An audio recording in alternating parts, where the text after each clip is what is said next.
Shalom, shalom. Seems like we're on live. Thanking the creator of heaven and earth for all things and everything, food, clothing, and shelter. Thanking Yahuwah for our lives. Thanking Yahuwah for the blessing of the Shabbat day. Thanking Yahuwah for all of you. Giving thanks to the creator for everything that he allows us to see. All the things that he allows us to partake of. For the food which we have eaten tonight, for the knowledge, wisdom, and understanding that he grants us, and for all things and everything. Shabbat Shalom, Chief of Chiefs. Shabbat Shalom, Edna Pete, Rhonda McCrary. Shabbat Shalom, and Shabbat Shalom to all my people. Tamar, Takara, Shabbat Shalom. Thanking the creator of heaven and earth for my life. Shabbat Shalom, Duan Scott, Deuce the Privilege, Nia Edmonds, Shabbat Shalom, and to everyone. This program is basically, it's Erev Shabbat, so it's the Shabbat evening, and we discuss different matters, different topics, so forth and so on. First and foremost, giving honor to the creator of heaven and earth, Yahuwah Zebaot, and thanking him for my life and the life of all of us. Deuce, if you're still listening, I don't know if you're still on, but if you're still listening, I need to holler at you tomorrow night. Need to ask you a question, but that's for tomorrow night. So if you just heard that message, if you're still on, just give me a thumbs up, but just say okay. That way I know you got it, or else I know I have to call you. But thanking the creator of heaven and earth for my life, the life of all my family, food, clothing, and shelter. Thanking the creator for knowledge, wisdom, and understanding, which is important. It's just prevalent in these times. You got, a lot of people that's worried about Donald Trump, and a lot of people feeling emotional about the Obamas leaving the White House. I think the importance of the Obamas, even in this time, is that they allowed even our children to feel some type of hope. I didn't agree with all of his policies. Certainly didn't agree with everything that he did, but who do we agree with 100%? So I think historically, it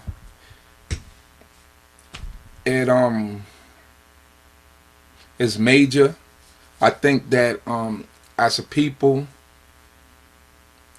it gives our children the ability to hope and know that the skies is the limit.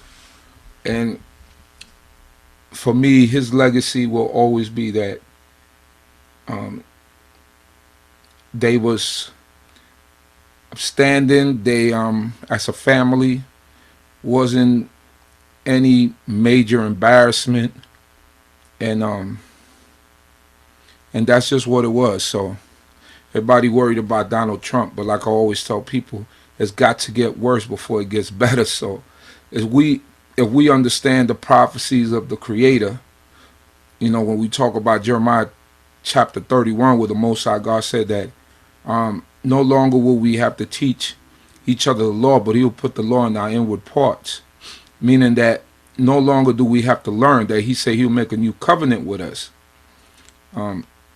which many people confuse that new covenant as to be the New Testament and the coming of Christ, which is not what the Creator was talking about. The covenant is that when Israel and Judah returned to the land which he promised our fathers Abraham, Isaac, and Jacob, through that second Egypt, right? Egypt just means bondage. It's a Greek word that means bondage. That when we return, that then he'll put the law in our inward parts. We still got to keep the law, but no longer should we have to teach one another. Now you have to remember, in those days, everybody didn't have a scroll. Everybody didn't have a book.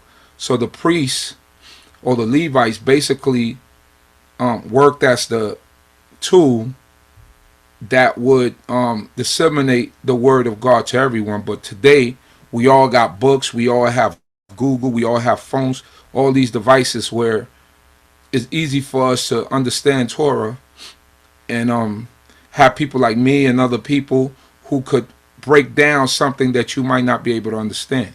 So that's what the Most High God is speaking about. He's not speaking about a new covenant.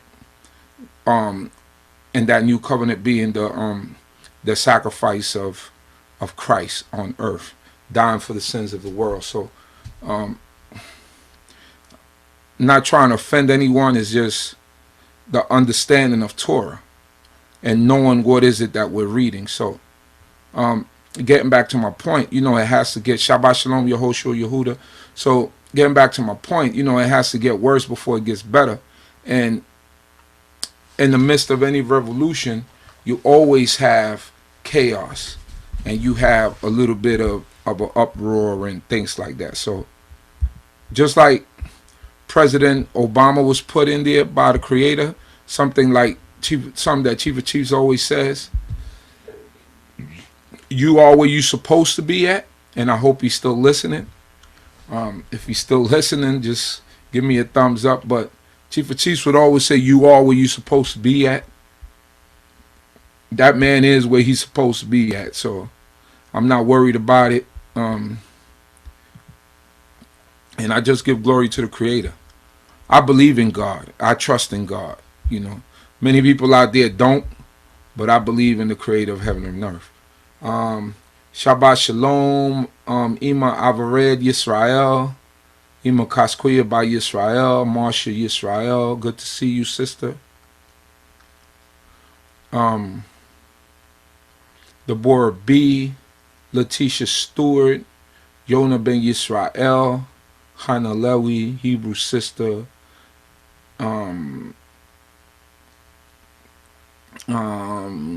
Ima Kesedia Yehuda, Shabbat Shalom. Yerusha Yehuda, Shabbat Shalom. Shabbat Shalom to everyone out there. You know the routine. We on Facebook Live also. Everybody on Facebook Live, just share the stream. Let us get this stream out. Get this stuff out.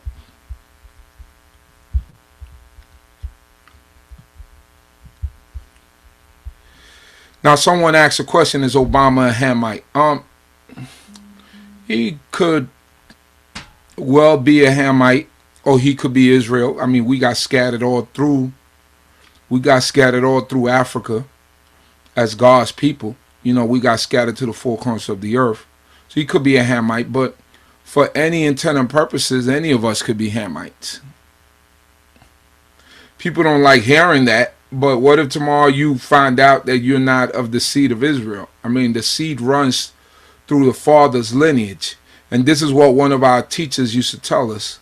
He used to be like, what if tomorrow you find out that you're not an Israelite? Because everyone that's black don't necessarily mean that they're Israel. So we often make that mistake, but everybody that's black is not Israel. You might be my color, but you're not my kind. We've all heard that. So certainly everybody doesn't have to be Israel, but if tomorrow you find out that you're not an Israelite, are you going to stop doing Torah? That's the question you got to ask yourself. Are you doing Torah because you definitely know that you are an Israelite? I mean, some people say that, but we wouldn't know. It's just like we call a tribe. We said we Lewi, we said we Yehuda, we said we Yissaschar, we said we Dan, we say that we Zevulun, all these different tribes, but we don't really know what tribe we from. We're just taking on a tribe because of the way that we feel or what we see that's described there that we feel might fit us. But it doesn't necessarily mean that that's the tribe that you're from.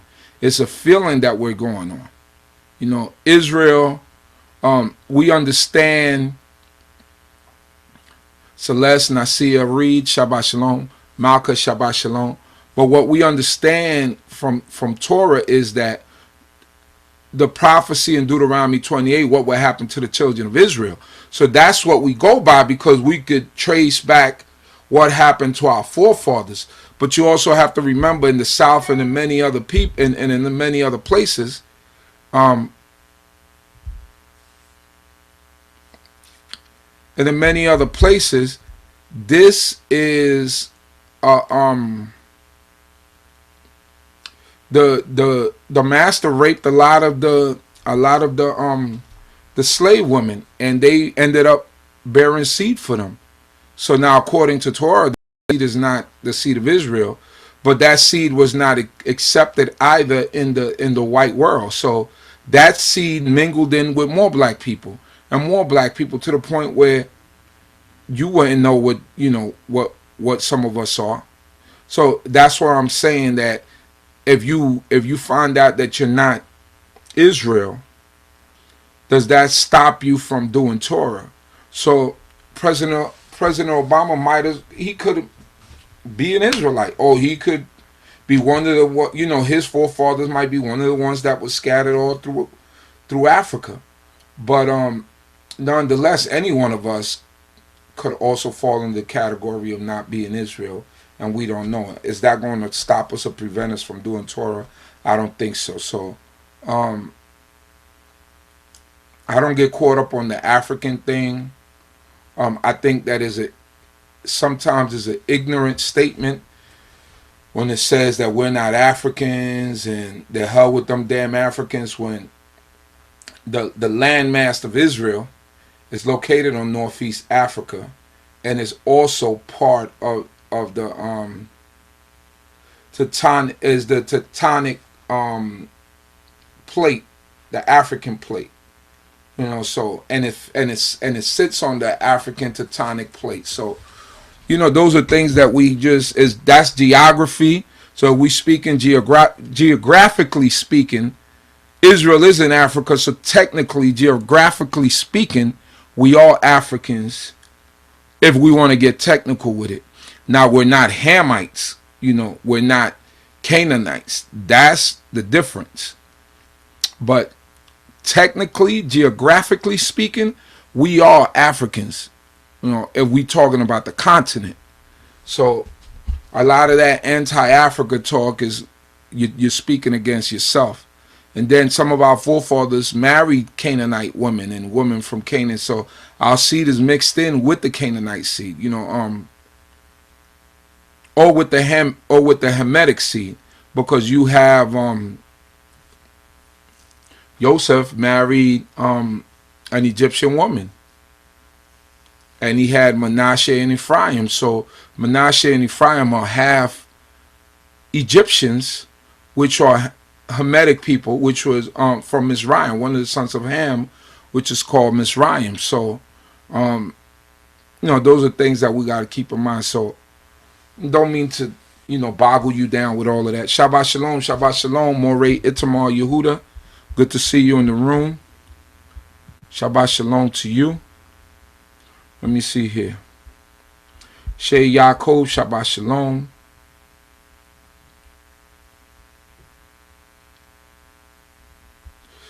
So I didn't mean to go off on a diatribe, my brother. I just wanted to explain it, because sometimes you hear a lot of the stuff and it's already done. Yeah, Abraham and Hagar, definitely. Abraham and Hagar had Ishmael. She was an Egyptian also. So we mingle with Canaanites. We lived amongst the children of Het. Some of our fathers didn't want us to marry them, but in the long run we ended up doing that. Yehuda had he had kids with what's her name, Tamar. She was from forgot the name of that town, but that was a Hamitic town. That was Shechem, right?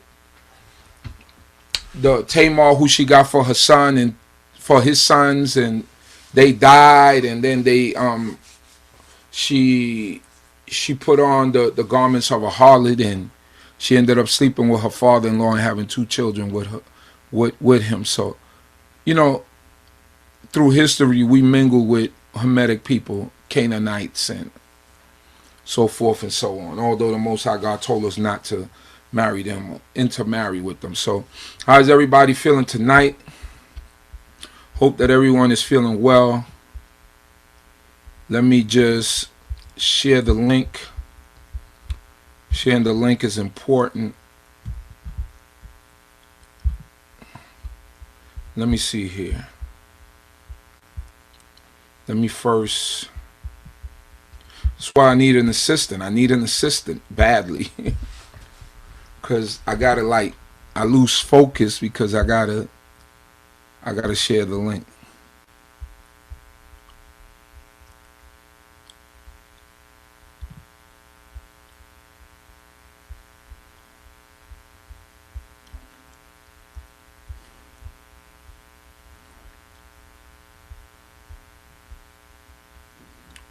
So, me 1 second here. So, I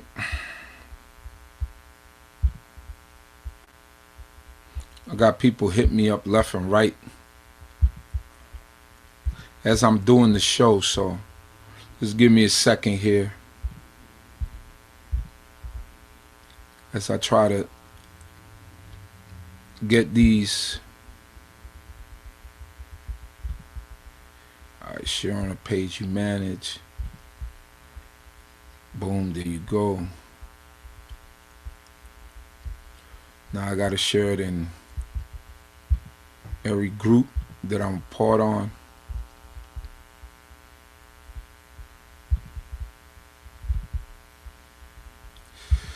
The next thing I wanted to talk tonight about was I wanted to talk about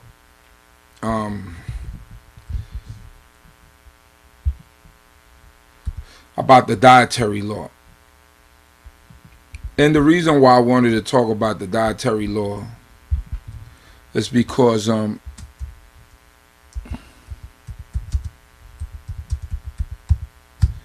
seen something on Facebook this week, and it was appropriate what they put up there. It was basically a picture. It was on one of the groups. It was a picture about the foods that we could eat that's permissible for us to eat. So I forgot how the conversation went, but I spoke about the cheese, and we have to be careful with cheese, and how is it that we consume cheese, because cheese has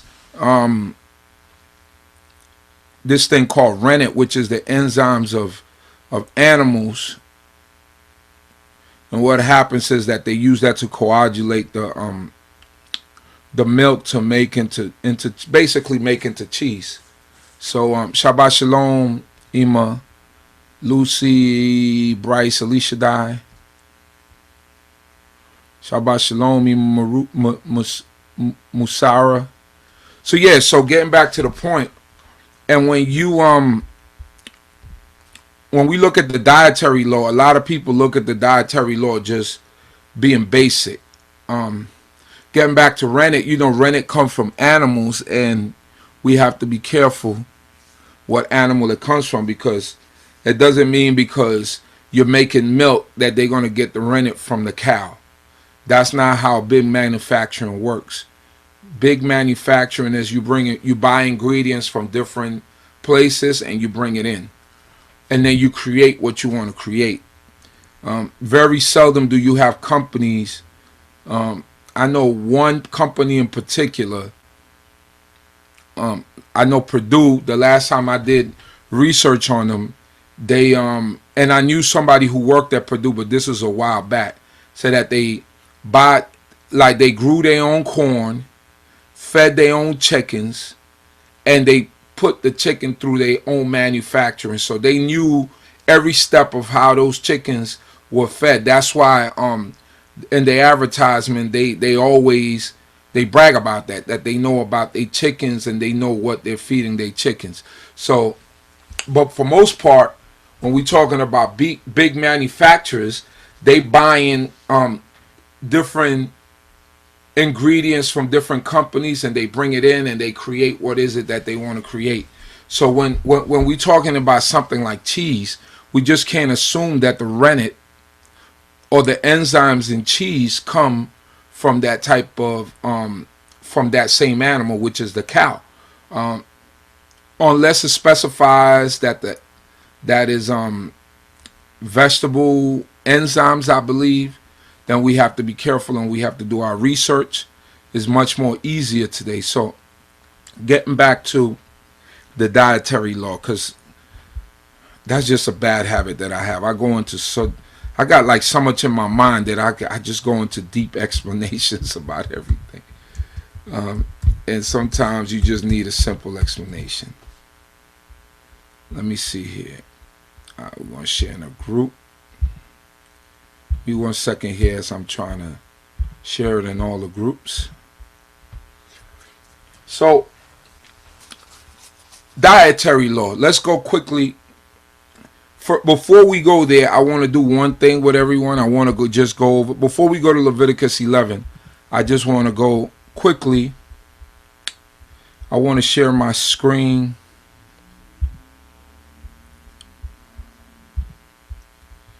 And I just want to have a quick lesson for right now.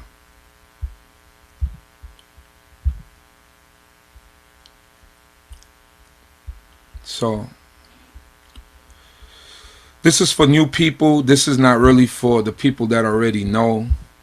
But for some new people, I just want to give you an idea of certain things. So, here it is.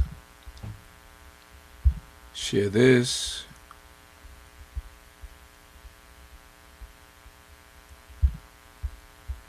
Here it is. I hope everybody could see that. This is... All right. Can everyone see the screen? I hope everybody could see the screen. I just want to teach y'all, if you could see the screen. Oh, Facebook Live, you're going to have to go to YouTube, to our YouTube channel, D.C.B. If not, you could just listen, but to actually see the slideshow that I'm presenting is basically about the first 5 books. It's Malka and Adair. Hey, shalom, shalom, shalom. How are you? Hallelujah. Good to see you, my brother. Shalom, shalom.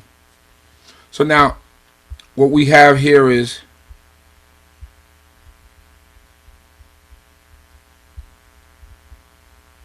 let us go back and go back to the original.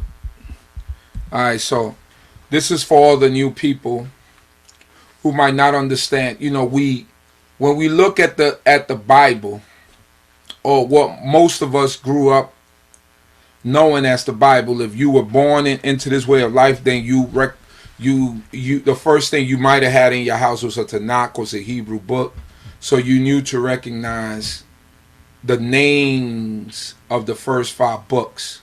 You know, Genesis, Exodus, Leviticus, Numbers, and Deuteronomy, right? Those are the first 5 books. What we recognize as the Torah. The Torah means law, right? Or the laws. That's the reason why they call the first 5 books the Torah, is because that's where the laws of God are located. That's where you're going to see, thus saith the Lord, thou shalt not, thou shalt, you know, and it goes on and goes on and goes on. So this is the Torah, the first 5 books. So we're going to learn the meaning of the first 5 books, the origins of what we know as the English, where did it originate from, and how we say it in Hebrew. So that way you can learn exactly what is it that we're doing. All right, so I hope that everyone can see the screen. If you can see the screen that I'm sharing, please give me a 1. If you see the screen that I'm sharing, please give me a 1. Also, prayers out to our sister,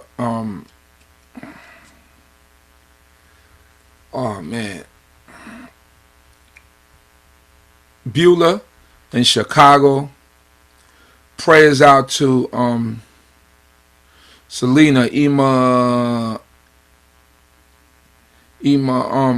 Amuna's daughter, who's not doing too well at this time. So prayers go up to the Most High for her, for everyone else that also is going through any situation. May the Most High God be with you, and I pray for you. All the people that are sick. I see it says that Shakari is sick. Everybody that getting over sickness, who has sickness, that the Most High God be with you and continue to bless you and keep you safe and strong. And anyone who needs prayer, just put it up in the room and in the board so that we could send up a prayer for them. So now, for the newcomers, for the new people, here we go. So Genesis, that's the first book of any Bible. When you open up the Bible, you're going to see the book of Genesis. In the beginning, God created the heavens and the earth. That's how Genesis begins, right? So the genesis of something is an origin, creation, or beginning. That's the meaning of that in Greek, right? That's where we get, the book of Genesis, which is a beginning, a start, a creation. This is Genesis. But in Hebrew, we call this book, or in the Tanakh, or in a Pentateuch, right? Or in a what do you call it? In a forgot the other names, but in these books, you're going to see Bereshit in Hebrew. Bereshit. That's a Beit, Resh, Aleph, Shin, Yod, and Tau. Right? Bereshit. Bereshit means in the beginning. And the phrase comes from the first few words in the beginning of that book of Bereshit, or the book of Genesis as we know it, from the English, which the origins of it, of that word Genesis, is from the Greek. So everybody repeat it. Genesis is Bereshit. Bereshit. You see it there in the Hebrew. Bereshit is nice and clear. Okay? Book number 2. Exodus. Exodus. Bob Marley said, movement of Yah people, right? So an exodus is a mass movement of a people going out, a departure of immigration, usually of a large number of people. That's what exodus means, a going out, a departure, immigration. It's also a Greek word. It's the second book of the Bible, the second book of the Torah. Exodus, it means a going out, a departure, immigration, usually of a large number of people. That's the meaning of Exodus. Now, how do you call the second book of the Bible or the Holy Scriptures in Hebrew? You call it Shemot. Shemot. Shin, Mem, Wow, and Tau. Shemot. Shemot. Shemot. Shemot. So Shemot means names, right? Names from the the word for name in Hebrew, I believe, is Shem. Shem. So that's name, right? So Shemot makes it plural, which means names. So that's what that means. And we get that from the beginning. We get that name for Shemot in the beginning of the book of Exodus, or Shemot, Exodus as we know it in the English. I believe is the first few lines. It says, Ele Shemot B'nai Yisrael. Said these are the names of Yisrael's sons who came to Egypt with Yaakov. So we get the name from the beginning of the actual book.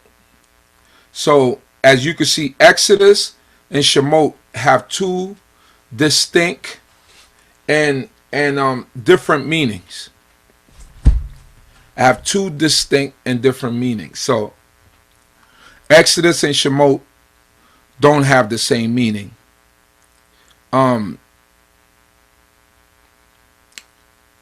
The Greeks, or when it was translated to Koine Greek, they probably read the story of the Exodus of Israel from Egypt, and they just put that name in it, which made sense to them.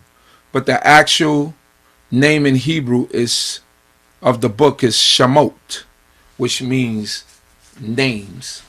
All right? Shemot, which means names. And it's probably speaking about, the names of the sons of Israel, which are mentioned here. Right? And that's what it's speaking about. So, Shemot, names. The next book. If this is making sense to you, just give me a 1. If it's not, you need a little bit more explanation, let me know. This is making sense to you. Just let me know. Say it's making sense to you. All right. Here we go. Next book is Leviticus. Leviticus. Right? The third book of the Pentateuch. 1400 from late Latin Leviticus, Liber. Literally book of the Levites. From Greek to Leutikon, Biblion, right?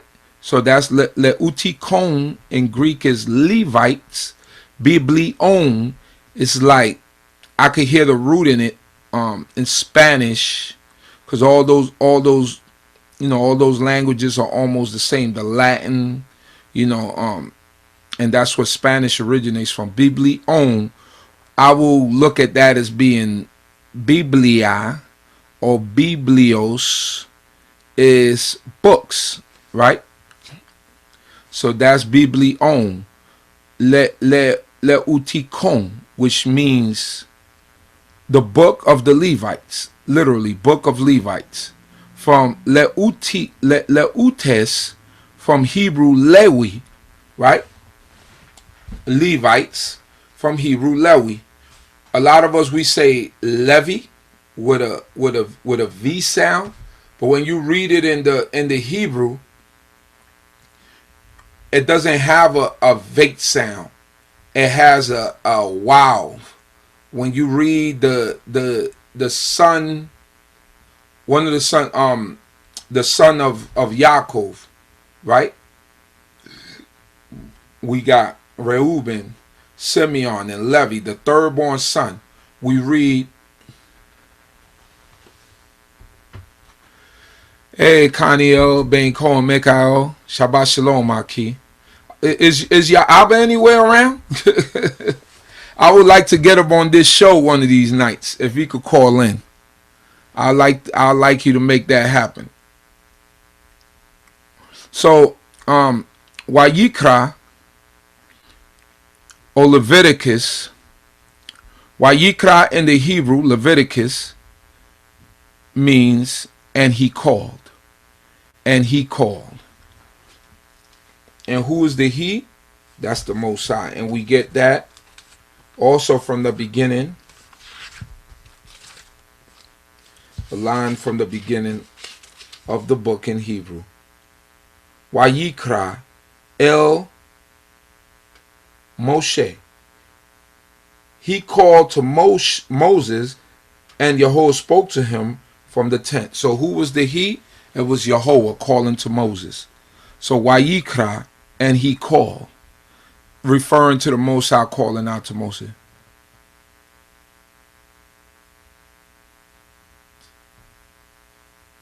Okay, Torah, Kaniel. So now, Wayikra, the third book of the Torah, the third book of the Holy Scriptures, the third book of the Bible. Leviticus, Wayikra. And he called. Leviticus, the Latin and the Greek means book of the Levites. And why they most likely, the Greeks called it the book of the Levites, is because when you read the book of Leviticus, it basically has specifically laws for Levites, how the priests should consecrate themselves, how Levites' families should live, and sacrifices, and it's a book filled with Levitical laws. So maybe this is why the Greeks, they called it Leviticus, but in the Hebrew scriptures it's called Wayikra, okay, which means and he called, which derives from the first Wayikra, derives from the first word of that actual book. So just stay with me. Hope I'm not boring y'all. Hope that this is informative. These are like basic things that a lot of people might not know. Like you might hear us say different portions, and you might hear us say different things, but we need to really understand what is it that we're saying. So not only am I teaching you guys, I'm also learning. It's a learning for me, because a lot of these things I had to learn on my own. It was just assumed that you got them, you knew the meaning of things, but to actually have a all-out presentation of what certain things mean will help for it to stick with you a little bit more. So me teaching it to you right now you're going to understand, oh, Wayikra mean and he called. And you're going to have this presentation here that you could always go back to so you could study. And then what I'm going to try to do is week by week go with different names of books and have them for you, and the meaning and the origins of the English version of the name, and so forth and so on. So that's the third book of the Bible, the Holy Scriptures, the Tanakh, the Torah, Leviticus, right? Now, this is another thing that I want to say also. Because the Greeks called it Leviticus, it doesn't mean that it's bad. You understand what I'm saying? Leviticus, book of the Levites. It makes sense to me. We call it Wayikra, and he called. We understand that Wayikra is Leviticus, so it's not like it's some pagan thing. You know, some people go to the extremes, and although I never heard about that, but I'm sure that there's somebody, a group or someone out there taking it to the extreme. If you want to call it Leviticus, it's fine, but it's good to know that in Hebrew the book is known as Wayikra. If you want to say Genesis, it's fine. It means in the beginning. You know, Bereshit, it means beginning, creation, right? Exodus, right? Mass movement of people, you know, Shemot in Hebrew, which means names. It's fine. Just giving the explanation and understanding what is it that you're reading.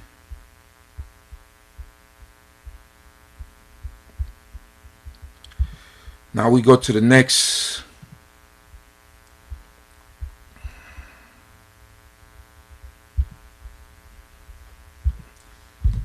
book in the Bible, Holy Scriptures, Torah, Tanakh, is the book of Numbers.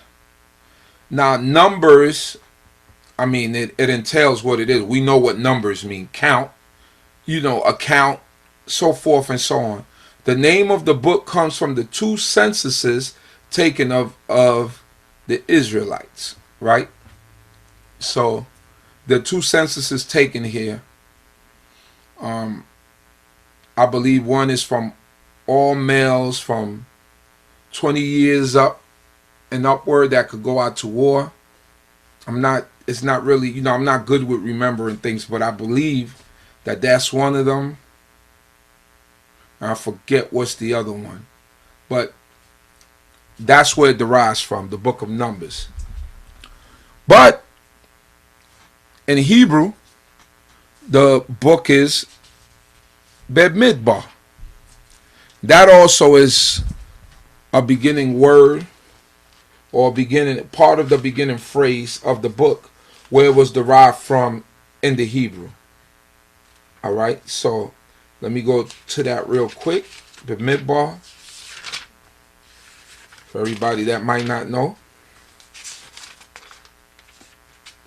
It says, Waidaber Yahweh El Moshe Bamidbar Sinai. So, Bamidbar, in the desert, in the wilderness of Sinai, in the desert of, and I got the Sinai in brackets, right? Because Bamidbar means in the desert, right? But we're talking about the desert of Sinai, or the wilderness of Sinai, as we will say. So this is what's happening. Numbers, the name of the book, comes from the 2 censuses taken of the Israelites. It's a Greek word. All right, so we understand what numbers mean. There is no definition to it. We know what numbers mean. And the last book that I'm going to go through tonight is the book of Deuteronomy. Deuteronomy, which means second law in Greek. Second law. Why is it called second law? Because in the book of Deuteronomy, Moshe, Avinu, our father, Moshe, our prophet of the Most High God, he reiterates the Torah. So when we get to the book of Deuteronomy, we begin to see that Moses begins to repeat the laws, right? Because this is his final, Deuteronomy is his final statements to the nation of Israel. And in going out, he is reiterating the Torah that God gave to him on that mountain. So when it was translated as second law, because knowing that it was a reiteration of what was already said by the Most High to Moses and what he gave to the people. So, but in Hebrew, the word in Hebrew is Devarim. Devarim, which is derived from, Devarim is derived from the beginning of the book of Deuteronomy as we know it in English, and in Hebrew, Devarim. And I'll read it to you, and it says, Ele, it says, Ha-varim, right? Ha-varim. So, Ha-varim, that's where we get the Devarim from. Because it says these are the words, right? These are the words. Ele hadvarim asher diber Moshe el kal Yisrael. So, Devarim. Devarim also means words or things. So, some of y'all that sometimes we hear the song where there's peace, there's love.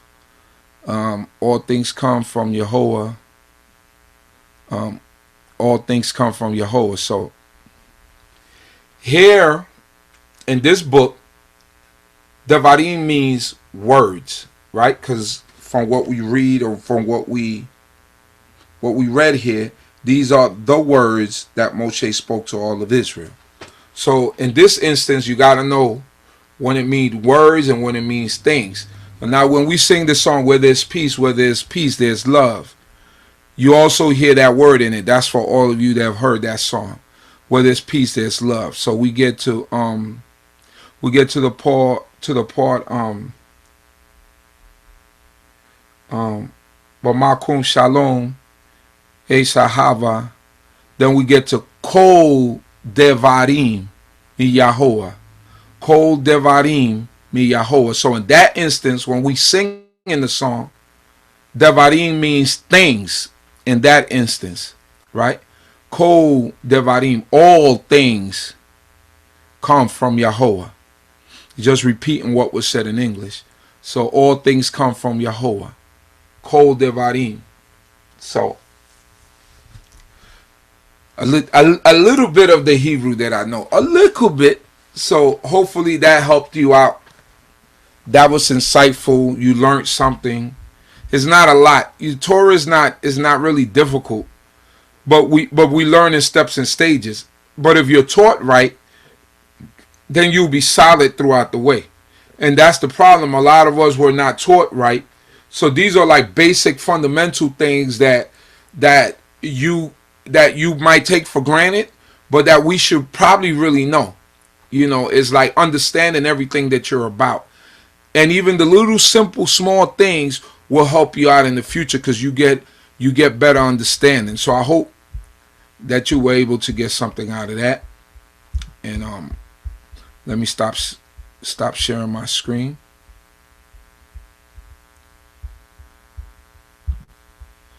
All right. So hopefully you got something out of that. Hopefully Chief Uzziah was able to edify you in something. So thanking the Creator of heaven and earth for that. And I think that every week I'm going to go through a few books, maybe like 5 every week, give you the understanding and the meaning of the books and the words. But pretty much I think every book from now on really just carries on the name of the book. But just to teach you how to say it in Hebrew, how we say it in Hebrew, and that way you could familiarize yourself with it. Yeah, I was talking about the dietary law. And I said that I saw somebody post something online about the dietary law, and I told them, the dietary law is simple if we make it simple. You see, it's not a lot of people, it's a little bit more complex. It's not just about not eating the physical pork. It is about that. We can't eat that. We can't eat shellfish. We can't eat fish without fins and scales. We cannot eat animals that only chew the cud but don't split the hoof and are not wholly cloven footed, or vice versa, an animal that split the hoof and is cloven footed but doesn't chew the cud, like the pig, who splits the hoof but he does not chew the cud. Now, chewing the cud is not just that you eat grass. Chewing the cud is not the process of just eating or chewing grass. Chewing the cud is the process of an animal, mainly ruminants. You got to look up these words, ruminants, right? These animals have 4-section stomachs. What happens is when they eat, you see, they don't have all the proper acids in our stomach. We have that gastric acid that breaks down food. We have a monodigestive system. But the animals that chew cud do not have a monodigestive. Mono means one. It goes through one way. We don't bring up no cud. We go through It goes through our esophagus into our stomachs. The acids there do what they do. Go through what it goes through first: the small intestine, then the large intestine, right? Rectum, colon, and then it is waste. The body takes the nutrients that it needs to take or whatever. But an animal, and pigs and horses and animals like that, they have a monogastric system. Animals that are ruminants don't have a monogastric system. So because their bodies don't produce that particular acid, they have to go through more of a process, which is chewing the cud. The cud is what the animal, when the animal initially eats grass or grain or whatever, and he chews, and he brings it down to one of his sections of his stomach, and then that bolus come up. That's the process of chewing the cud. When that process happens, and until it goes through that fourth stomach, and then it goes through that process. So those are animals that chew the cud. It's more than just that. Doing Torah and keeping the law goes past, or the way that we eat goes past just that. And everything I'm telling you is not, I'm not making this up. You can find Leviticus 11. We're going to open that up in a second. My teacher, one of my teachers, various of my teachers were sticklers for this. But it was one main one in particular, Chief Elazar Ben Levy. He's still alive, about 70 years old. May the Most High God bless him, because I learned a lot from him when it came to what you put into your body.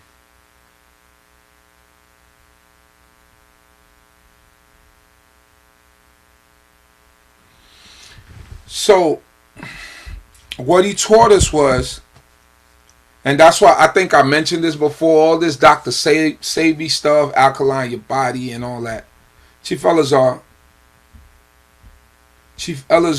was talking about that stuff in 1989 when I came around. Putting sucking on lemons, eating garlic cloves, having people drinking half and half gallons of water and pineapple juice, raw food diets, curing certain diseases in your body, taking care of people's eczemas, just a bunch of things that he was doing that we took for granted, because he was, he was harsh the way he brought across his teaching. But he was harsh because now that you get older, you kind of understand it. He was harsh because he wanted to save you from yourself. So it wasn't that he was harsh because he was mean. He was harsh because he tried to save you from yourself. And as you get older, you appreciate it, because some of the things that he taught me has stuck with me. Like, for most part of all that, from when I was young, I started eating brown rice. He told us things like anything white is bad. Meaning in food, anything white bread, white rice, white flour. He said all that stuff is bad. He used to tell us to get whole grain, to get whole wheat, stone ground, and go to the health food store. He was, all these things. Between him, people like my father-in-law, Chief Amos, may the Most High God bless his memory. He taught a number of, and Chief of Chiefs also had great knowledge of the herbs and stuff. Between them, it was an amalgamation of brothers that when you came around them, we used to have a camp on St. John's and Notion, and in the back of that camp, they wouldn't cook no meat, anything like that. They were deep into tofu and soy protein. As we go on later, and we understand that stuff is also processed food, soy protein, but they were trying not to eat any meat. But besides that, they were eating real healthy, eating fish and things of that nature, and exercising and doing things like that. So we were on a health kit. And what we found out in researching is that is much more than just thinking that I don't eat no pork, I don't eat no shrimps, I don't eat no crabs, and I'm good. It's much more than that, brothers and sisters. It's a bunch of things, ingredients. So somebody said the sound on YouTube is going in and out. So let me see here. Can I still be heard on YouTube? Yes, white sugar. Can I still be heard on YouTube? Is YouTube shaky? Let me know when it gets shaky again, YouTube. Can I get a 1 on YouTube if everybody could hear me clearly? Just give me a 1. Because I'm getting so getting back to this dietary law. Is much more, you see, as Israelites, we cannot go into places, how can I put it? He taught us that we cannot go, although some of us, we get slack and we eat out of certain places or whatever, but he was a stickler about this because he was big on contamination. So he would say things like this. All right, if you go into, he would call it slop joints, right? If you go into a slop joint and they got all the trays up there, you can see what they serving, the guy's serving you. I mean, all that stuff. I mean, I see somebody said the substitute, he will have us on raw honey. You know what raw honey looks like? Raw honey is like a paste. He used to say that other honey, the regular honey, is garbage. He says pasteurized. He said you got to get the raw honey, the paste honey. Those were the days we were living under. So, but it was healthy. There were healthier choices, really.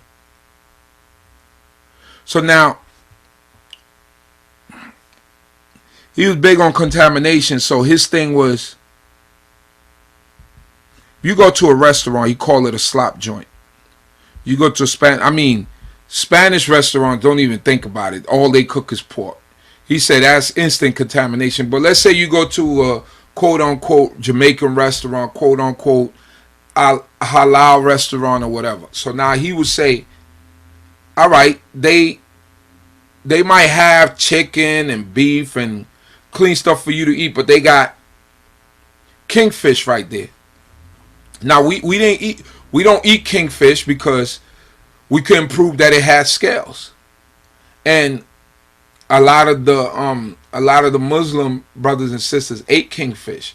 So they would have like these containers where they would put all the spoons in there with water, right? So if they served you, they put the stuff back in that bowl or in that container that held all the spoons, and all the juices were getting mixed up. So he was very observant. He was like, so now wherever they pulled out that spoon that they used to scoop out the kingfish, right?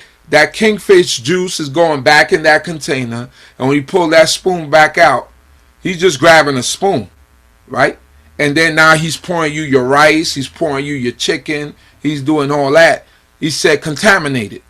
And he was a stickler about that, so that we didn't go into places and just go anywhere and go shopping. If you go into a place that serves pork, that was a no-no. We couldn't eat out of there. McDonald's, Burger King, all these places like fast food joints, that was a no-no. That's why those of us that come from that school, some people might have reverted back, might have slacked off, but those of us who came from that school and held on to that way, going to the bodega here in New York City, you got like bodegas, right? Corner stores, Punch or Ali. The grocery stores are predominantly Dominican or Arabic people that are Muslims, and to go get a sandwich from that machine, right? To them slices, right? They slice the meat. So in New York City, what they call in other parts of the country, they call them hoagies. We call them heroes here. So, you know, you go get your hero with lettuce and tomatoes, you know, turkey and cheese or whatever. So he would say, you going into them stores and getting those sandwiches. Said, but that's the same machine that they just finished cutting the ham. That contaminates the turkey that he puts on top of it. The machine is unclean. Although it's metal, you know, it's unclean because it has to go through a process before it becomes clean. And Muhammad, he would say, Muhammad and Punch is not going to do that. So we couldn't eat out of those places, and we held that.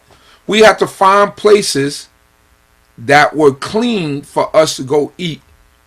You understand what I'm saying? So those are the things that we grew up, because,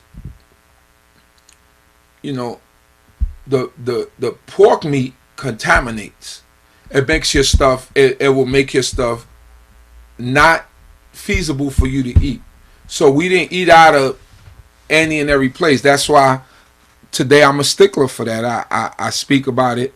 Now, if you find a place where you could be, and he used to tell us he wouldn't eat out of outside places like that, but he used to tell us you better be circumspect in what you're putting into your body and know what that place is feeding you, right?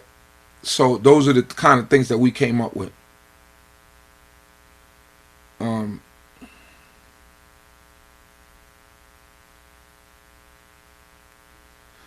So these are all the things that we used to go through, but it kind of stuck with us. You know, we wouldn't eat seedless fruits.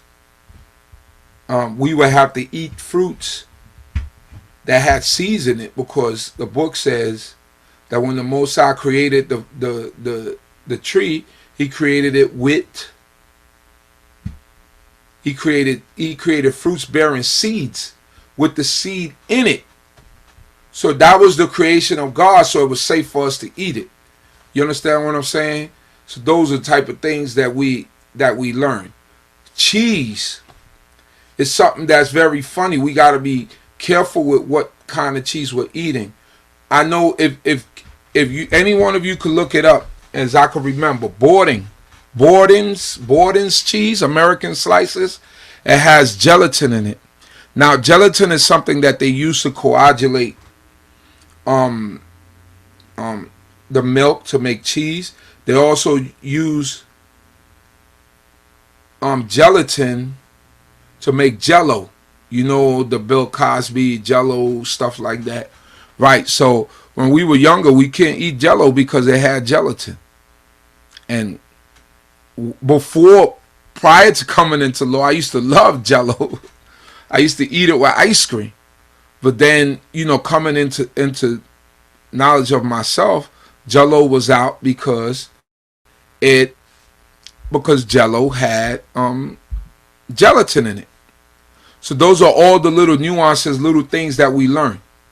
Those are all the little things that we learn and the things that carried us through. So we couldn't eat Jello. We could not eat, you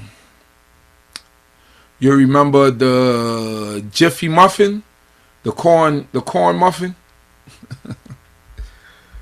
And guess why we couldn't eat the Jiffy muffins? If anybody could remember out there, why we could not eat the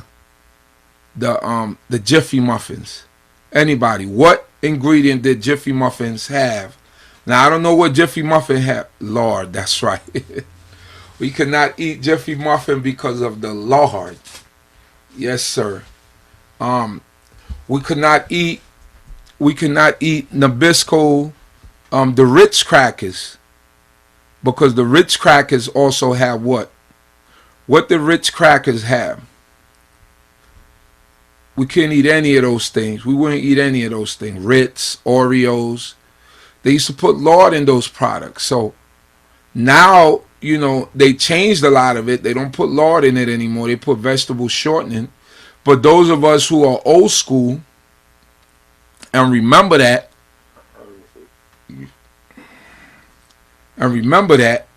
now we still don't eat those things because of what we knew back then. I mean, some people might might have went and started eating it, but I know a lot of people. I know in my congregation, I don't see Oreo cookies coming because a lot of people that came from them days when they remember Oreos was or Ritz crackers. You know, we used to have to eat the Bravo crackers or something like that because they didn't have Lord in it. So those were, you know, the little things that we always kept in mind. The other thing about the chicken, you know, you hear things about the chicken or whatever, but the chicken is from the same family as the, let me not misquote. When I'm getting ready to do that lesson, I got it written down somewhere, but I forgot. But from my understanding and the knowledge that I've gathered, the chicken is not an unclean animal. Neither is the turkey an unclean animal.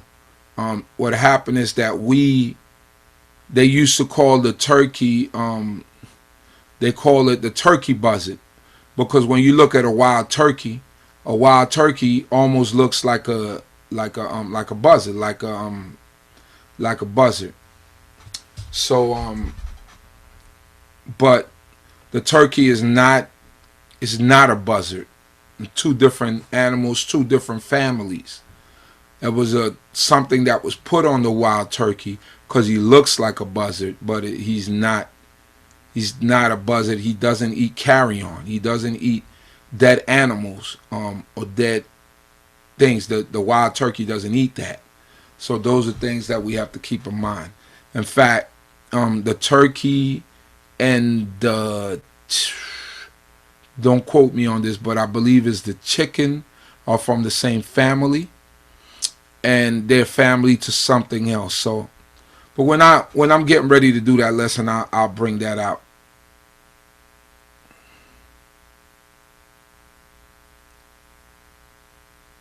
Made my own cornbread this week and it was very good. That's Metsuyan. That's great.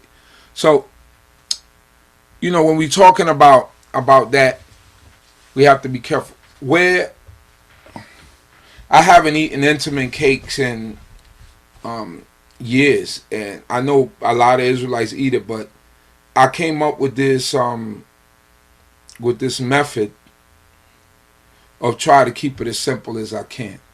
You know, when somebody bakes a cake, when someone does certain things, it's a lot more things, but I don't want to burden you with this because it's a lot of new people. But, you know, just keep that concept. Anything white in your food might not be that good. You know, get rid of it, replace it. You know, like someone said, you could get that. If you're going to use sugar, use brown sugar. We would use turbinado sugar. I know you have a lot of that good brown sugar. Like people in the islands always use sugar, brown sugar, and you will find it like in West Indian stores and stuff like that. You get some good brown sugar there.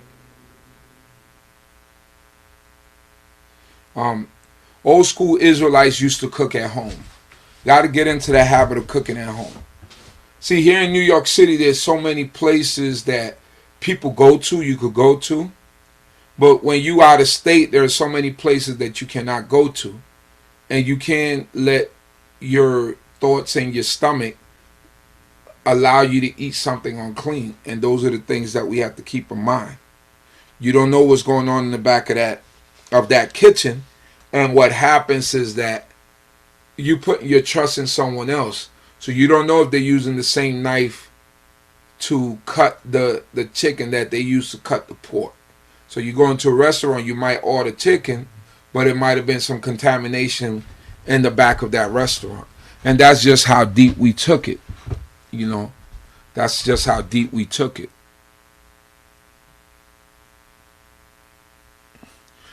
Sea moss is good, but the isinglass is not. Now, this is the thing with sea moss. You see, it's going to be like this guy is a bearer of bad news. My father-in-law taught me this when I was younger. He said, he taught me how to make sea moss, so I know how to make sea moss with linseed, sea moss with linseed, And most people add isinglass. Well, isinglass comes from an unclean fish. It comes from an unclean fish. So you have to be careful when you buy sea moss from like the Jamaican stores and all that. They call it isinglass. Some people call it isinglass. That isinglass comes from an unclean fish. That same isinglass they put in some beers, like I believe the last time I did the research, Guinness Stout, beers like that. What I'm gonna do is, there's a couple of websites. When I'm done here, I'm gonna put it in the description of this show that shows you what cheeses are clean and what cheeses are unclean. What cheeses have vegetable rennet or vegetable enzymes, and what cheese do not, and what we can't eat. They got people out there that do the research, so thank God for people like that.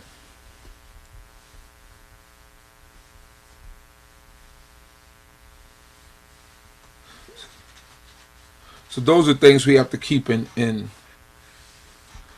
mind.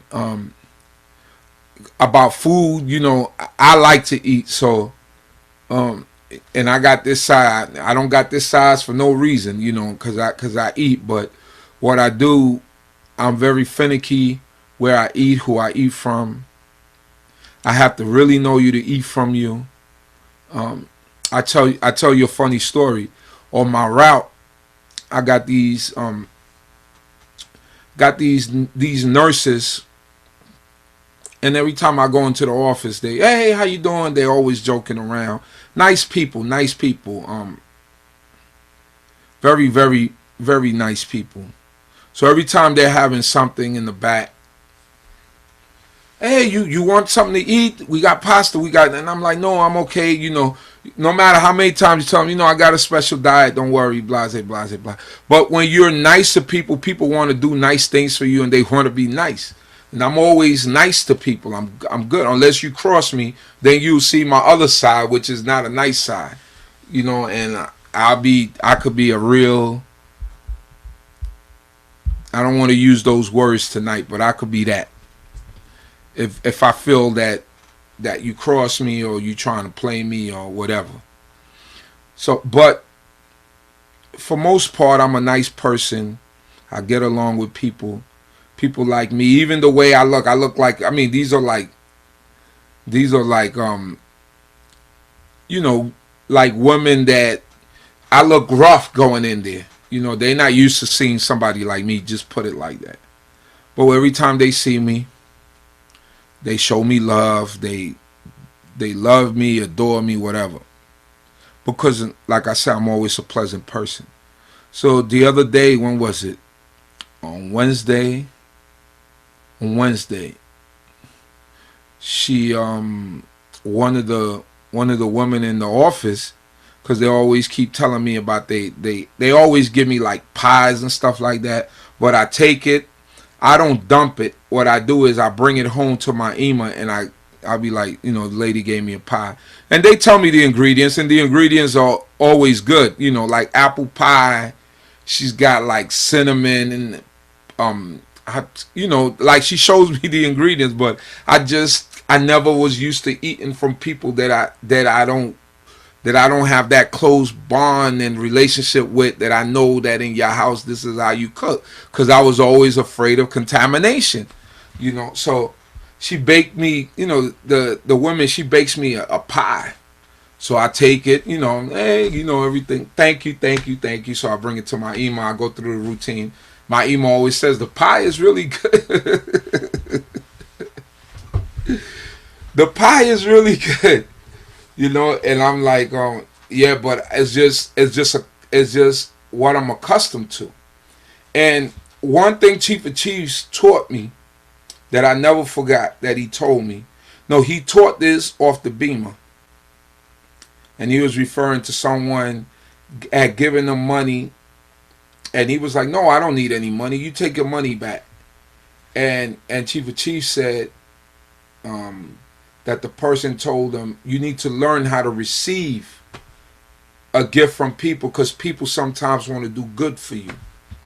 right? So from that point, because I used to be the same way, but from that point I learned how to receive from people, because people want to do good for you, and because they feel I'm a nice person, and they, she baked me a pie or whatever.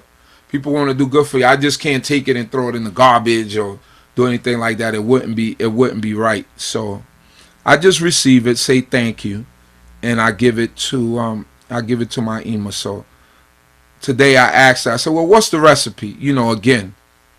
So she showed it to me. It's from the Pillsbury website, and they're all clean ingredients, but I just can't eat off people that I don't know.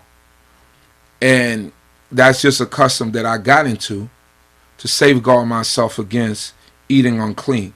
Now, I'm not saying I'm perfect or that I probably haven't eaten anything unclean. And we all have our moments, but I think that safeguards me in a lot of ways. And it will safeguard you if you use those methods. I just feel like it will safeguard you.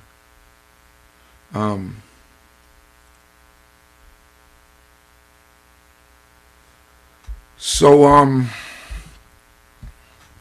I don't know. Should we go over the book of Leviticus 11? I think we should.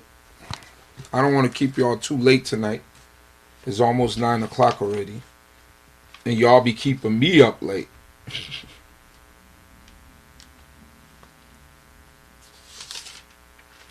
So Leviticus chapter 11, it's in the portion Shemini.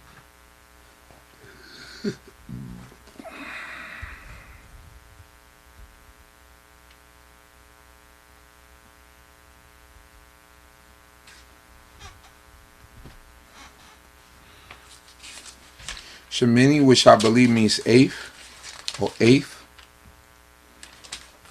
Let me double check that. I always go to the beginning.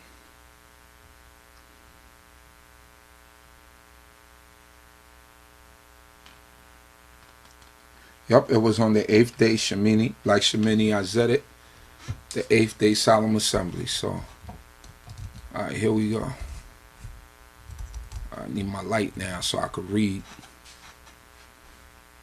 It says, Leviticus chapter 11, verse 1.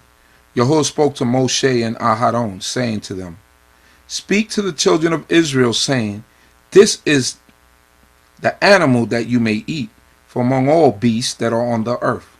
Anything that is cloven hoof, that is completely split and chooses cud from among the domesticated animals, that you may eat. So now it's talking about your flocks and your herds and things of this nature. Your domesticated animals, that's your flocks and your herds and all these animals that, they got to have a complete split hoof, completely split, and choose the cud. And I gave I gave the motions of what chewing the cud is. That's a homework assignment for you. Look up what chewing the cud mean. I gave the explanation already. And I actually have a slideshow on this. I don't know why I didn't pop it up. Let me see if I can find it. I do have a slide on this. Let me see if I can find it. Dietary. And this make it easier.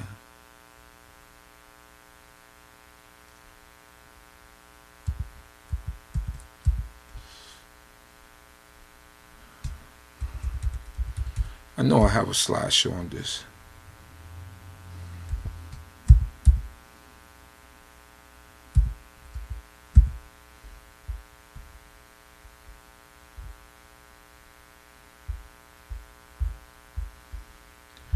I do. So now I'm going to have to find it.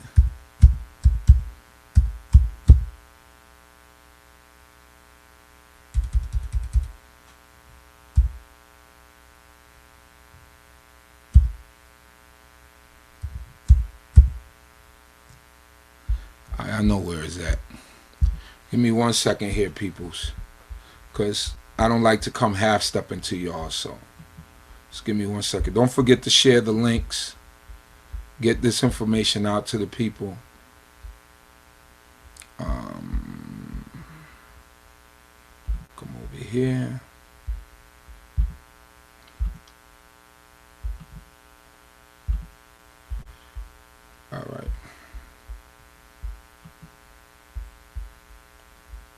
exactly where I have it at.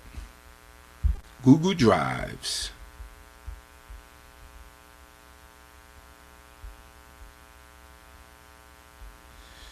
In, it's either here or there. Holy Scriptures, Dietary Laws. Here we go.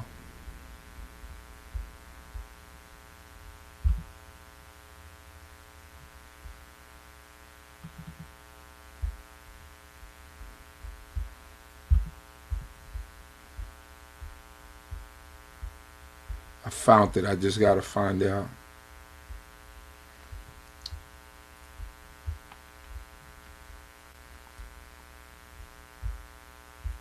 How to open it up over here. Give me 1 second.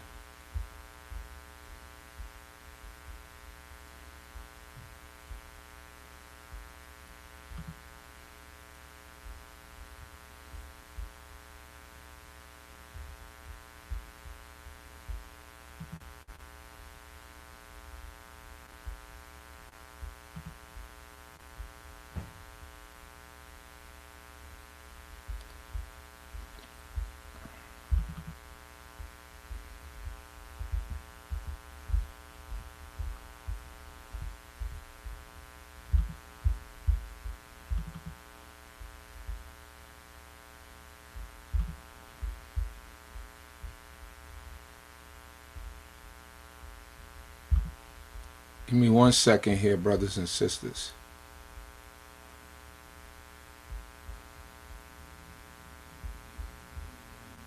See if I can open up this file.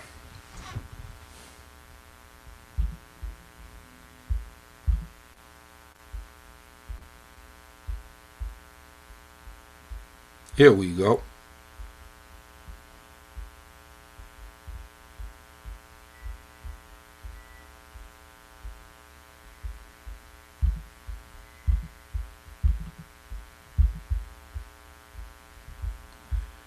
All right, here we go, brothers and sisters. I'm going to share a screen with you again. Sorry for the delay, but you know when I do this, I have to do it right. So this is for everybody out there that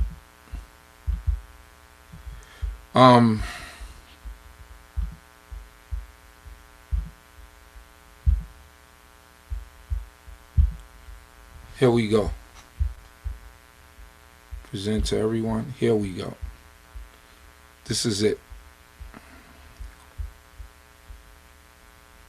So now Leviticus 11. There we have it.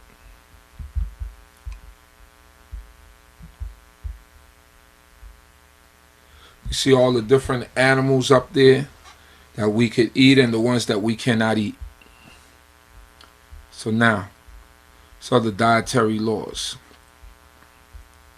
Now we at this point here. I know I created this slideshow on something, but somehow it's not opening up. The other thing that we have, let me see. We can eat cows, deer, goat, and lamb, no rabbit, raccoons, possums, and squirrels. All right, absolutely. Let me see here. So now we get to the part, cloven hoof, that is completely split and chews its cud among the domesticated animals that you may eat. So now, cloven-footed animals have a complete split in their hoofs, as we see in the picture right here that's indicated. These are deer feet right here. So now, it says, these hooves are called claws and are named for their relative location on the foot, right? Claws. The other or lateral claw, or the inner or medial claw, row their cloven hoofs. We see it there. So now, it says right here, the primary difference between a ruminant and a non-ruminant, called monogastrics, which are the non-ruminant, such as humans, dogs, and pigs, is that ruminants have a 4-compartment stomach. The 4 parts of the stomach are the rumen, the reticulum, the omasum, and the abomasum. In the first two chambers, the rumen and the reticulum, the food is mixed with saliva and separates into layers of solid and liquid material. Solids clump together to form the cud or bolus. So what is explaining here is that in the first two stomachs, right, the rumen and the reticulum, as you can see in the illustration with the cow, or in the illustration with the illustration with the stomach of the animal that I have below that, it gives you the process of how the cow or the deer or all these animals that chew the cud, the process that the food goes through. And it says here, the food is mixed with saliva and separates into layers of solid and liquid material. Solids clump together to form the cud or bolus. So that's the cud, the food after it goes through this process. The cud is then regurgitated and chewed to completely mix it with saliva and to break down the particle size. It says here, fiber, especially cellulose and hemicellulose, is primarily broken down in these chambers by microbes, mostly bacteria, as well as some protozoa, fungi, and yeast, into the three volatile fatty acids, VFAs: acetic acid, propionic acid, and butyric acid. Protein and non-structural carbohydrate, pectins, sugars, starches are also fermented. Even though the rumen and reticulum have different names, they represent the same functional space, as digesta can move back and forth between them. Together, these chambers are called the reticular rumen. The degraded digesta, which is now in the lower liquid part of the reticular rumen, then passes into the next chamber, the omasum, where water and many of the inorganic mineral elements are absorbed into the bloodstream. After this, the digester is moved to the true stomach, the abomasum. The abomasum is the direct equivalent of the monogastric stomach, for example, that of the human or pig. And digester is digested here in much of the same way. Digester is finally moved into the small intestine, where the digestion and absorption of nutrients occurs. Microbes produced in the reticular rumen are also digested in small intestine. Fermentation continues in the large intestine in the same way as in the reticular rumen. Source Wikipedia. The source is Wikipedia, but it's pretty good source because anywhere else you go to, that's the same breakdown you're going to get. It's just easier to get it from Wikipedia at this point. Now this next picture right here is the picture of a giraffe. Now a giraffe is a perfect example because a giraffe is a clean animal. We might not look at it, but the giraffe completely splits the hoof, as you see the picture here below. And I also had this actual picture showing the giraffe, the two giraffes, is actually a movie or a video where it shows the process of the giraffe chewing the cud when the bolus is coming back up and the giraffe is bringing it back down. So like I said, I can't show it here. So here, this next picture shows a bunch of animals. There's bisons, goats, rams, sheep, buffaloes, elk, different types of impalas and deers from all different parts of the world. This is this one down here that looks like half zebra, half whatever. This is this is family of the giraffe. These are all clean animals that we could eat from all over the world. Some we might not see here. Different deers, bovines, and different animals from different parts of the world. These are all clean animals. They all chew the cud, and they all part the hoof.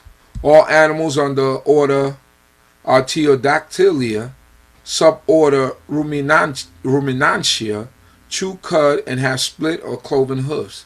Families Antilocarpidae, right? That's like the antelopes and stuff like that. Bovidae, the bovine. Cervidae, Giraffidae. Moschidae, and Tragulade are all under this suborder and contain animals that chew cud. There are all well over 250 different types of animals around the world that are clean for us to eat. So there are over 250 animals around the world that is clean for us to eat. There's a large number of animals out there that we can eat. So the Most High made this world for us to survive, for us to be able to eat. We won't starve if we do the right thing. And if we eat the right animals, they're there, But he said by the sweat of our brows, that's how we're going to eat. So you're going to have to work to get it. So now, I'm getting a little ahead of myself, but let me put it right here and continue. Going back to the book of Leviticus. We're in the book of Leviticus chapter 11, verse 4.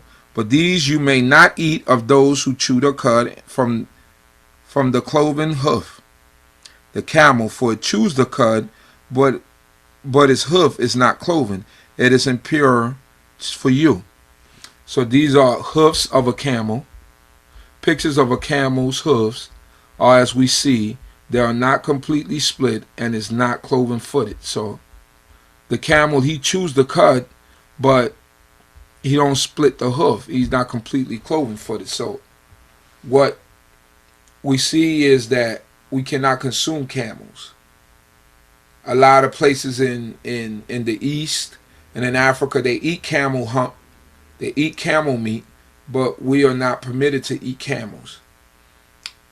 It says, the hyrax, for it chews the cud, but its foot is not cloven. It is impure for you. So the hyrax, it's right here. We see a picture of it. Does not chew the cud, but the chewing motion gives the appearance that it does. Right? So it gives the appearance that it does.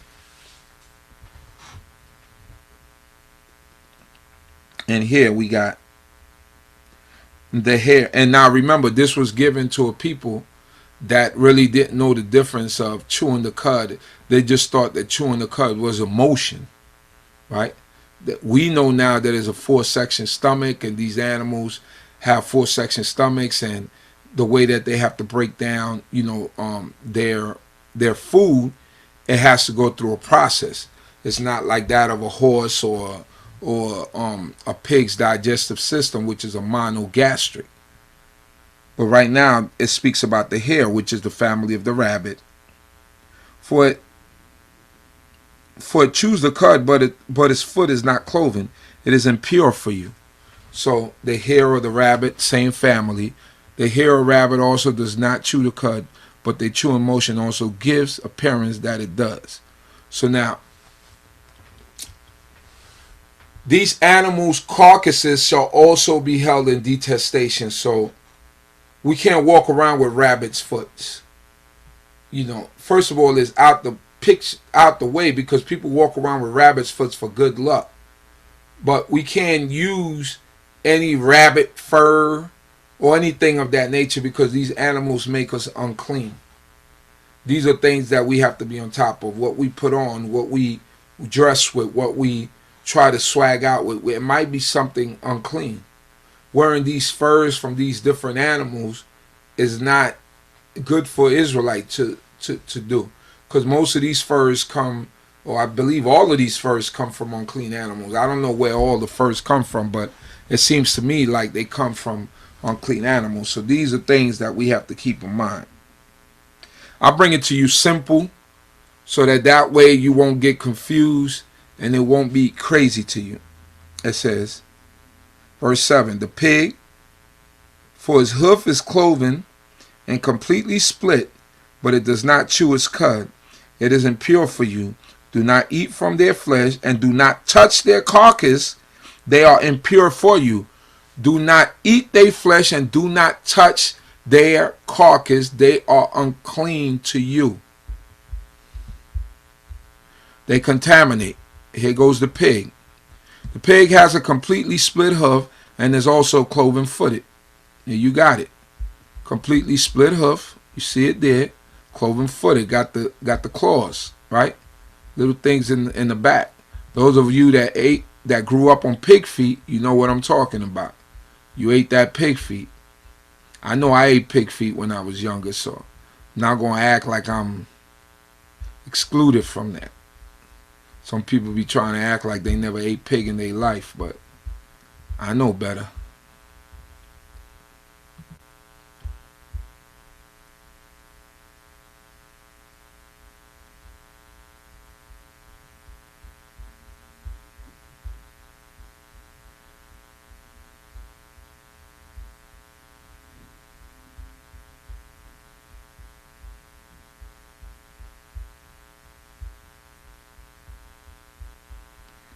Let me see here. Now I know as far as the giraffe, ain't none of y'all hunting down no giraffe meat and eating no giraffe. So I'm just trying to bring the Torah to show the animals that are clean and the ones that are not clean. So now, all right, let me put this back over here. Back to what y'all saw. There we go. All right. We talk about the pig here, but the pig has a monogastric digestive system like humans. It does not chew the cud, so it's unclean for us to consume. It's unclean for us to touch their dead carcasses. So these are things that we have to keep in mind. So not to drag this out, because there are a lot of animals you continue to read it, but I want to go down to verse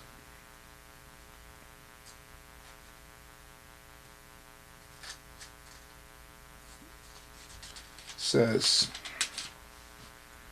give me 1 second here.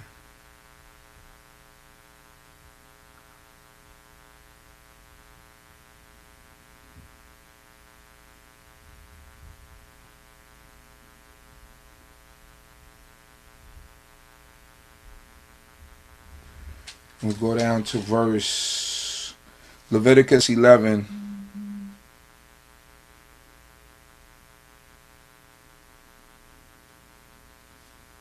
Verse 20, it says, it goes into the fish, fins, and scales. I think most of us know that, right?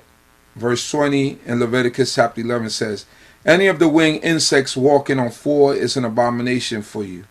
But you may eat from any winged insects that walk on four, that which has knees extended above his feet, to jump with them on the ground. From these you may eat the desert locust with the species, the bald locust with the species, the giant locust with the species, the grasshopper with the species. Any winged insect that has 4 feet is an abomination to you. So insects are an abomination. Shabbat Shalom, Nate Jones.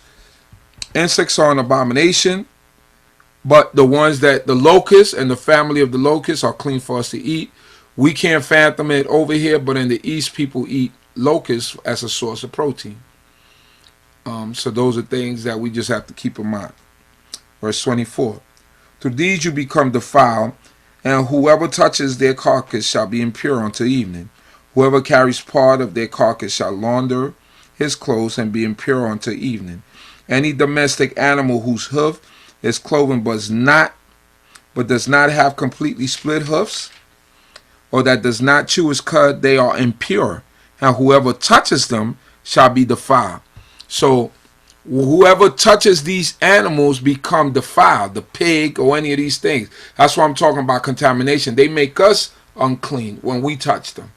So how much more so something that you put into your body, if it's touching something that you put into your body, that also becomes unclean, you know, in a restaurant and places like that. So those are things that we have to keep in mind.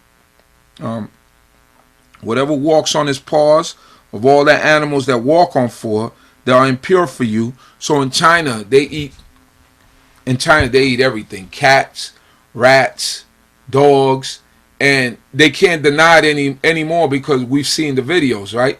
Where they have the dogs skinned, stuff like that. So when we go into these regular Chinese restaurants, right, you don't know what you're eating. These are things that we didn't go into these regular Chinese restaurants and go to eat. We didn't do that. They cook, they cook on the same pot. They cook everything on the same pot. You don't eat from them. Those are things that we keep in mind. Those are things that we keep in our thoughts, and these are the things that kept us in line and kept us in check. Even if something as small as a salad, you go somewhere, you eat a salad, next thing you know, that happened to me very early, like in the 90s. I made a mistake and ate a salad, and the salad had mussels in it. And mussels are unclean, but they put it in salads. So those are things that you have to keep in mind. The defilement, the stuff that contaminates, those are things that we have to be careful of as Israelites. It says, verse 27, whatever walks on his paws, of all the animals that walk on four, they are impure for you. Whoever touches their carcass shall be impure until the evening. Whoever carries their carcass shall launder his clothes and be impure until the evening. They are impure for you. So if you're burying your dog or whatever, it makes you unclean. You wash yourself, you wash your clothes, and you're unclean until the evening. This is what is impure for you among the crawling things. All right. I want it. All right, so this is the part where a lot of teachers get and they say we should not eat meat in these countries if we don't kill it ourselves. So we go down to verse 39. It says, if a domesticated animal which is permitted for you to eat shall die, whoever touches its carcass shall become impure until the evening. So if an animal that is clean for us to eat dies of itself, then we become unclean if we touch it. These are the laws of God. I didn't make that up. We cannot eat that animal either as Israelites. Whoever eats of its carcass shall launder his clothes and remain impure until evening. Whoever carries his carcass shall launder his clothes and remain impure until evening.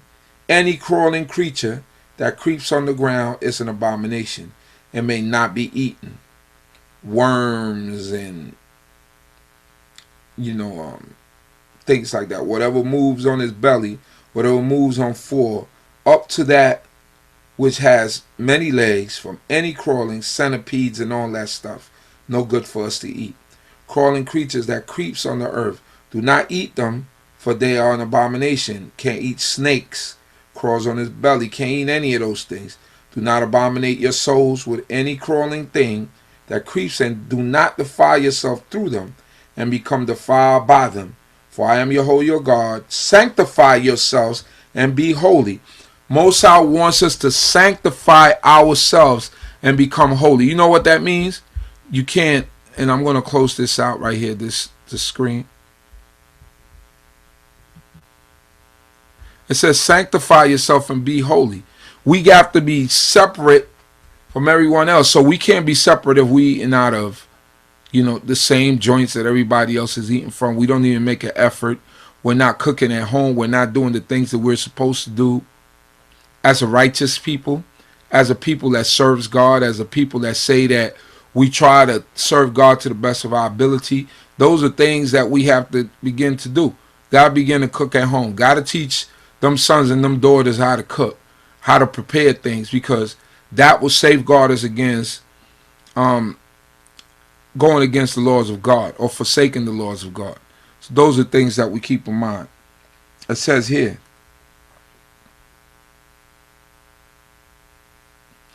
for I am holy. Do not defile your souls with any of the crawling thing creeping on the earth.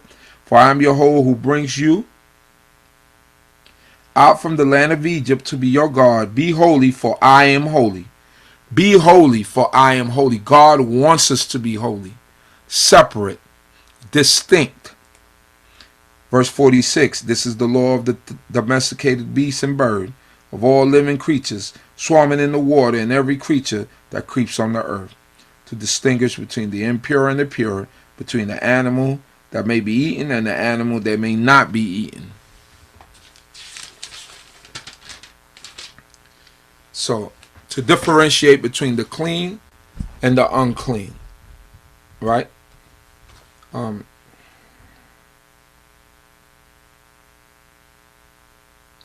Says here, verse 47, I want to get it.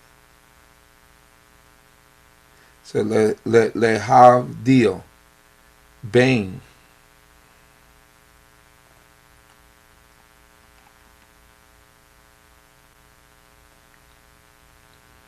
Make sure I'm at the right spot.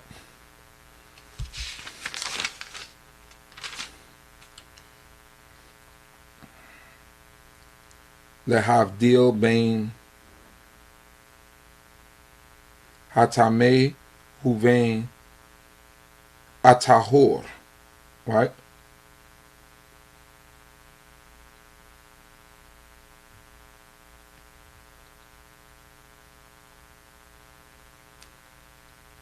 The hatame is the unclean. Uvain hatahor. Uvain akaya. Right? So it says here to distinguish between the impure and the pure, the tahor. That's how we distinguish between the animal that may be eaten and the animal that may not be eaten. It says uvein hakaya ane ana. It says ane ekelet uvein hakaya asher lo te akel. So that lo means we cannot eat. And it says ha ne ekelet. That means the animals that we are, the things that we are able to eat. So I hope that you got something out of this today. I know sometimes I get all over the place. Sometimes I'll be a little bit all over the place, but I try my best just to bring you understanding.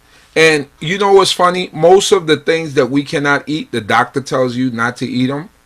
Pork, too much they tell you about the shellfish. Has a lot of, shellfish, shrimps, lobsters, and all these things. They're the sanitation department of the sea. They eat the doo-doo of other animals. They think they eat the feces and they clean up the bed of the sea. But people eat it as a delicacy. So those are things that we have to keep in mind. Jumbo shrimps, this, that, and the other. These are things that clean. And if anyone new is out there listening to me, and is listening to this law for the first time and say, why these quote unquote Israelites, they don't eat pork, or if you're a Christian and you're trying to find out why we don't do certain things, this is the perfect lesson because God says so. And when I opened up tonight, I spoke about the new covenant, and the new covenant meant that the Most High God will put the laws in our inward parts. Jeremiah 31. The new covenant is not that Jesus came and died and saved the world from sin and we don't have to do the Torah anymore. That's not what the new covenant is. The new covenant is that when we go back home this last time, that no longer men or the priests or anybody have to teach us anything about Torah, because just like how we doing it right now, we learning about Torah by reading. We all have this. You see, I have different ones, so don't get mad with me. This one is called the Keter Crown Bible, Kodev, right? So this one right here is a nice one.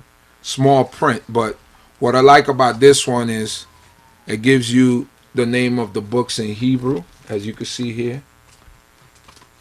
I think right here it's going to say Shemot, if you can see it, if it comes into focus. Is that Shemot or Bamidbar? What's this? No, that's Shemot. There you go, it's in focus. Shemot. And when you read it, it puts the names in Hebrew. right? So I like this book. Different books of reference. When you get into your studies, that's what you do. You get different types of books. This is what excites you. You pick up different type of books that got different type of things, and you read them, you highlight them. That's part of studying. All right. So I hope that you learned something. I don't know if there anyone that has any questions. You know, I would like to get somebody to join me sometime, some nights. If y'all know how to use Google, if you know how to use Google Hangout and stuff like that, that will be helpful to me. Can you speak on Deuteronomy 14:21? Let me see. Oh, all right. Let me see. 14:21.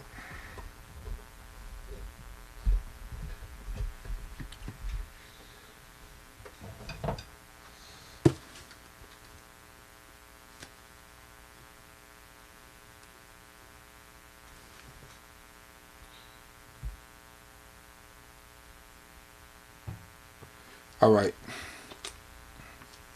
14:21.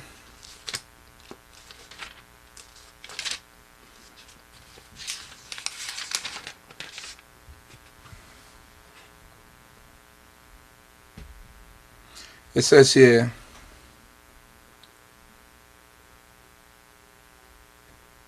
do not eat any carcass. You may give it to the resident alien in your town's gates, so that he may eat it or sell it to a heathen. For you are a holy nation to Yahweh your God. Do not cook a kid in his mother's milk. All right, so now, give me 1 second here. I'm trying to find a word. I'm trying to read it in the Hebrew.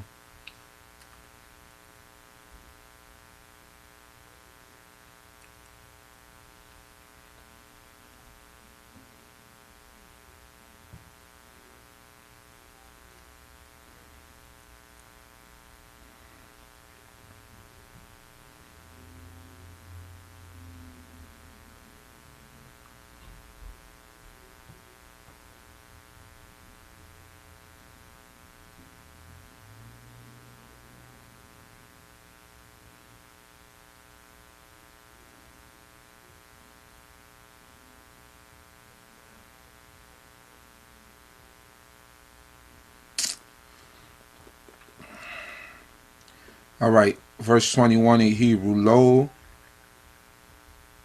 toklu kal nevela lager asher bish areka. So now, that's what I was looking for, that word ger. And the stranger that you could, or the resident alien, right? That is in your gates. So you have two words for strangers in Hebrew. You got the ger and you have the nakri. The ger is from like Moses' son Gershom, for I have been a stranger in a strange land. So it means a stranger, like it described in this book, a heathen. So it says you could sell that animal that dies of itself unto that stranger, meaning that because he doesn't keep, this is a stranger that don't keep Torah, so they're going to be people that's going to come amongst us, or that are going to frequent the land. It says you could sell that to them. He said, but you shall be a holy people. It sounds messed up, but that's what basically what the Most High God is telling us. But the nakri, the stranger, that's the nakri, that's the stranger. I believe that stranger is the one who is the one that's like you should treat like a homeborn. So that one, he already accepted this way of life. He accepted Jehovah as being his God. So you should treat him as one that is homeborn. So you would not sell him animal that died of himself, because you got to treat him as a homeborn. So I'm hoping that gave you an explanation. basically you could sell an animal who dies of itself to a heathen, someone who doesn't keep that Torah.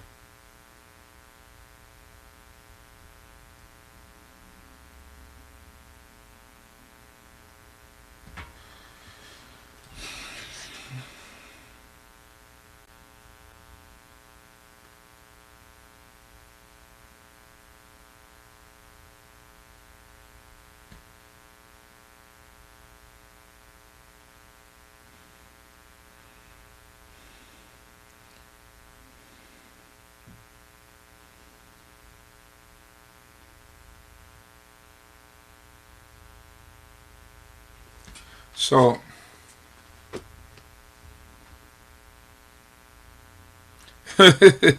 said, got it. I was thinking I could open a restaurant and sell unclean meat without eating it.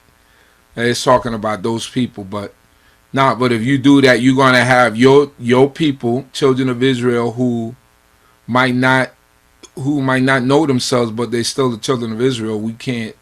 You can't sell that. We wouldn't want to do that. We wouldn't want to set that type of precedent. So let's just leave it at that. But that's what that means. Certainly, we cannot eat animals that are torn by beasts that are clean. We can't eat those either. There's a lot of stuff. There's a lot of laws. I just didn't want to go through. Maybe I'll finish it next week. I'll go through the birds and all the other different species of animals that are out there.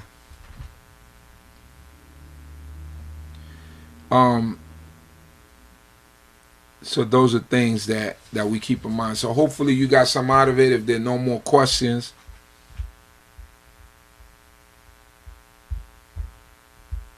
I'm going to get ready to close out. Hoping and praying that you got something out of tonight's lesson. Don't forget to share the links. Don't forget to subscribe to the channel if you're a first time listener on YouTube. If you're not on YouTube, go to YouTube, subscribe to the channel. Don't forget, everybody preserve the Memorial Day weekend. Come up to New York City. We're going to have a Unity Shabbat on the during that Shabbat weekend. We're also having a dinner dance the following day. So preserve the Memorial Day weekend. Hit me up. You could call me. I create Shabbat 347-622-9090. 347-622-9090. And I will let you know in detail everything that's going on. Also, there's a few things going on. The Israelite men's retreat that will be taking place in Virginia the weekend of March 12th, 10 to 12th. That whole weekend. We got Sister Kaya.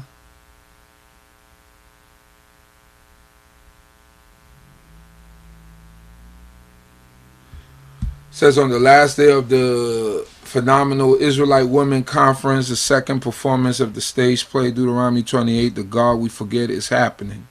The play will be taking place on Sunday, March 5th, 2017 at the 444 Theater located in Atlanta, GA. So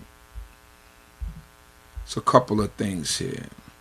The 12th Annual Phenomenal Israelite Women's Conference, Sisters Walking in Our Purpose, Thursday, March 2nd, Sunday, March 5th, 2017. Staybridge Suites, 3420 Norman Berry Drive, Hapeville, GA, 30354. All right. So what I'm gonna do is put up a link with the flyer and everybody could download it. All right. And also, there's something else here. Let me see here. It's another flyer here. Deuteronomy 28, The God We Forget.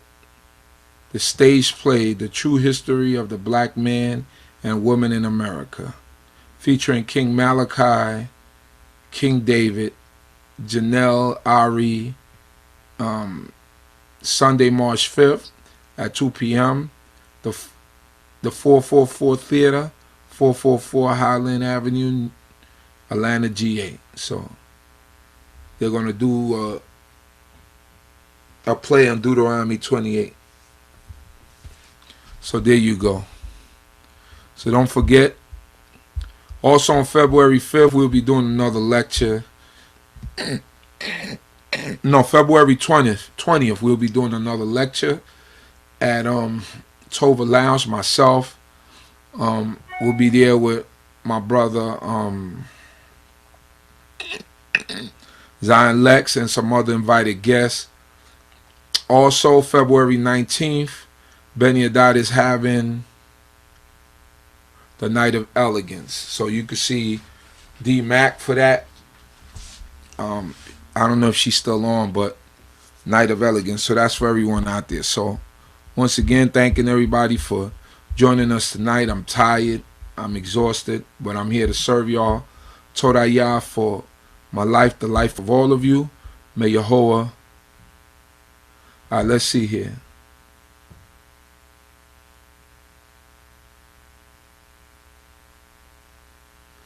Yes, Chief, what's the timing for this Sunday? Oh, and this Sunday, yes. This Sunday, very proud moment. My brother Chief Benjamin and brother Shalom will be graduating from the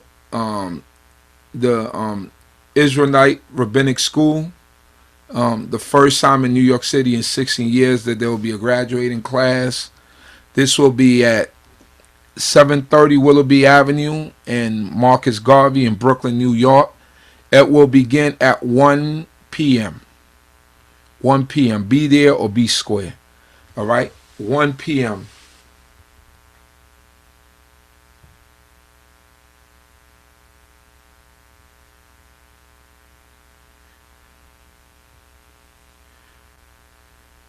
So somebody just put me a number up here. I'll try to get that. So there she go, Deborah Mack, Night of Elegance, February 19th at BINAH Yisrael. You could contact Deborah Mack for that event. And anybody else? Yes, Rabbi graduation on the 22nd, which is this coming Yom Rishon or Sunday at Beit Shalom. Very proud moment. Now, we've been announcing this. There might be more people in there that could fit in there, but regardless of it, and I'll be streaming it live. I was contacted by Rabbi Shalom and he asked me, could I stream it live? Can I make a live stream out of it? I told him absolutely. I'll do that. So we're going to be streaming that live for everyone out there that are not, everyone out there that is not able to see it. So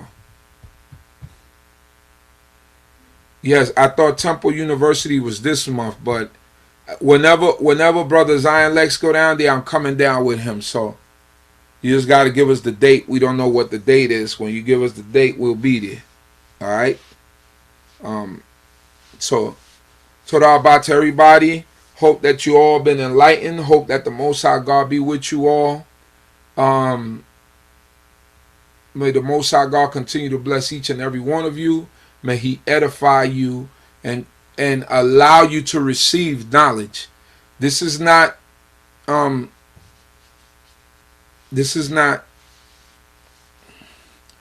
how do you say subjective knowledge. This is objective. This is things that we researched, things that we looked up, and this is how we bring it across. So we hope that the Most High God be with you all, protect you, guide you, and keep you. Don't forget, tomorrow morning, 11 a.m., we'll be on live again for our services. Come out and join us. Hit the subscribe button right at the beginning of the page. Like us, like the videos, share the streams. Let somebody know about us, and may Yahuwah bless each and every one of you. Shalom, shalom, and everyone have a blessed night. Shalom, shalom.